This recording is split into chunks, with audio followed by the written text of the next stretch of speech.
Hi guys. RCB title గెలవకపోవడానికి గల కారణం ఏంటో చెప్పిన అంబటి రాయుడు. అయితే ఎందుకు ఆ కారణం ఏంటో తెలుసుకోవాలనుకుంటే వీడియోని స్కిప్ చేయకుండా లాస్ట్ వరకు చూడండి. అలాగే మీరు ఎంతమంది కింగ్ విరాట్ కోహ్లీ ఫ్యాన్స్ ఉన్నారో ప్లీజ్ మన ఛానల్ని సబ్స్క్రైబ్ చేయడం మర్చిపోకండి. ఇక లేట్ చేయకుండా వీడియోని స్టార్ట్ చేసేద్దాం.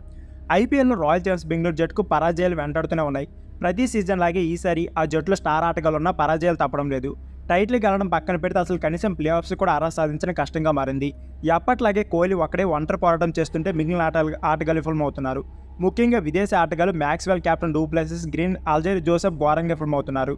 ఆర్సీబీ వరుస ఓటమిపై అందరూ బౌలింగ్ తప్పుపడుతుంటే టీమిండియా మాజీ క్రికెటర్ అంబటి రాయుడు మాత్రం స్టార్ ప్లేయర్పై మండిపడుతున్నారు.